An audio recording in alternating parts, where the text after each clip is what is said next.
The information and opinions presented in this podcast series are based on research done at a particular point in time. The fields of medicine, surgery, psychology, etc. are constantly evolving as new studies and movements happen. Please take into account the year of any particular episode's publication, and as new information presents itself, we will do our best to release updated episodes on the topics. The information contained herein is to be used for educational purposes only. I am not a medical professional, and this information should not be considered medical advice. This information should not be used to replace consultation with or treatment by a medical professional. The listing of medication herein does not imply endorsement by the author. What the heck is HRT? Testosterone what? What do you mean needles? Welcome to the Trans Field Guide.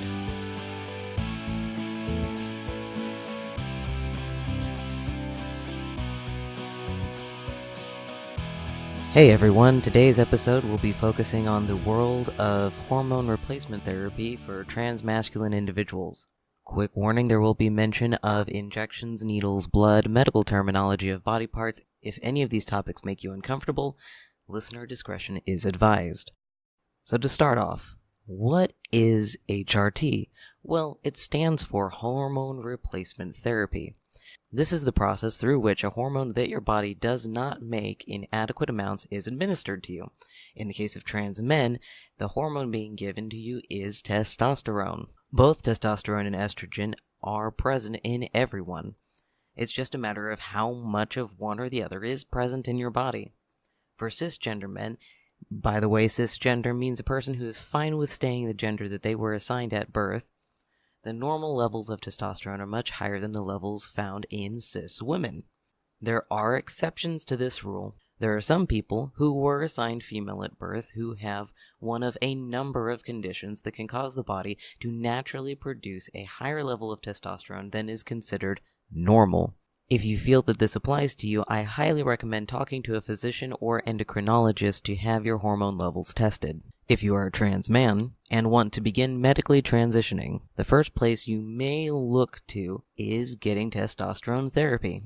In order to get prescribed testosterone by a medical professional, which by the way I heavily recommend going to a medical professional to ensure that your hormone levels are within the correct range during this process, you have to have a letter from a psychological professional. This letter essentially is telling the doctor that medically transitioning will be the best thing for your mental health and that you're not trying to do anything nefarious by getting your mitts on this stuff. What nefarious things someone might be doing with testosterone, I really don't want to know. When you go in for a consultation with the doctor, either letter in hand or in the doctor's system, you will likely be asked to read a big packet about what will happen to your body while on testosterone, and to make sure that you're not going to sue the doctor's office if something outlined in that packet isn't what you want to happen.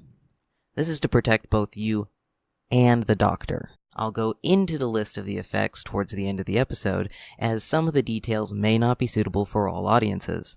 First, let's go into how you can get the testosterone into your body. Here's a list from WebMD on the subject. There is the skin patch, or transdermal. Androderm is a skin patch worn on the arm of the upper body and is applied once per day. There's gels. Androgel and Testem come in packets of clear testosterone gel. Testosterone is absorbed directly through the skin when you apply the gel once a day. Androgel, Axiron, and Fortesta also come in a pump that delivers the amount of testosterone prescribed by your doctor. Natesto is a gel applied inside the nose. There's a mouth patch. Striant is a tablet that sticks to the upper gums above the incisor, the tooth just to the right or left of the two front teeth. Applied twice a day, it continuously releases testosterone into the blood through the oral tissues. And then there's injections and implants. Testosterone can also be injected directly into the muscles or implanted as pellets in the soft tissue. Your body slowly absorbs the testosterone into the bloodstream. Why not a simple testosterone pill? Oral testosterone is available. However, some experts believe that oral testosterone can have negative effects on the liver. Using other methods, such as skin patches, gels, orally disintegrating tablets, or injections, bypasses the liver and gets testosterone into the blood directly. Thanks, WebMD. Generally, the most common ways to have testosterone administered is via injection or transdermal gel. There are pros and cons to both. The gel is a good option for people who are afraid of needles. However, not all of the gel may be absorbed into your blood, even if you have the patch. Also, not all insurances cover the non-injection ways to get testosterone.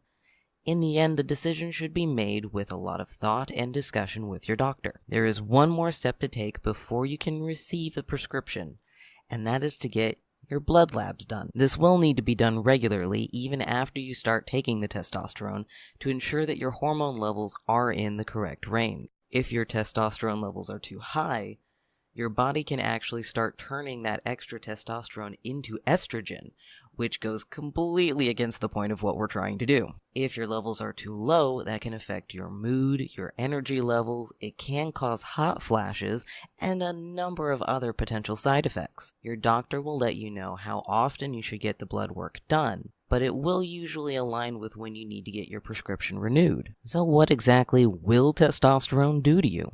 This is a little tricky because everyone will have a little bit different experiences, but we have a good idea on what commonly happens. Increase of facial and body hair. A lot of this has to do with your personal genetics, but commonly you will see at least some increase of facial hair, yay, and increase in body hair, yay. Everyone will experience different amounts of hair growth in different places at different rates. There's thickening of the vocal cords and a deeper voice. Everyone's experience with this is different, but at first may sound like you have a cold, and then sound like you're a prepubescent teen with a cracky voice, and potentially other super totally fun phases of vocal change before it stabilizes. You can supplement this with vocal training with a professional in the field, which is something you can start before the testosterone. And even with all that, you're not guaranteed to suddenly become Frank Sinatra. Do young people still know who he is? Look him up if you don't know. Potential loss of head hair. Yes, my friends, you heard me right. Hair thinning, receding hairlines, and male pattern baldness are things you may or may not experience. Again, this is partially dependent on your genetics, but at least some hair loss is a common side effect that people have reported. That said, a receding of the hairline a little bit can really help make your face look more masculine, as the hairline, generally considered to be male, tends to involve a lot more forehead than it does for women. Increased red blood cell count. This is a fairly common side effect of testosterone treatment and can usually be alleviated just by donating blood. Your doctor will see this during regular blood tests throughout the process and will let you know how often you should give blood, if at all. Testosterone can change your cholesterol too, which is just another important reason to have a medical professional helping you out through this process. Skin changes. Your skin will probably become more oily, and you may have more acne. It sucks, but we live in a world with a lot of options for acne and skincare. Make sure to take good care of your skin, which will look completely different from person to person, and you may want to talk to a dermatologist and get the best plan for your skin type, and all that should help with the annoyance of acne. This next one may come across as weird, but your body and urine may smell different. Deodorant is your friend, my guys. There are other changes that some guys have reported experiencing, like increased energy, hunger, and changes to the size of feet and other things.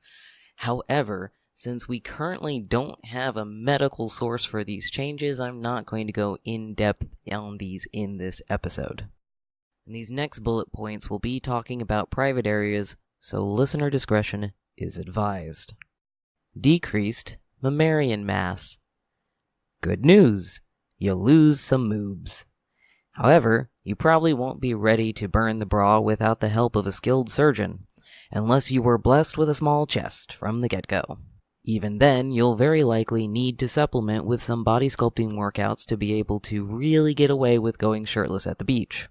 Most reports from guys on testosterone have been that while their breasts lose mass, the skin does not shrink, and instead they tend to end up with something that looks a little deflated and is easier to bind down, but is not gone completely. Bottom growth.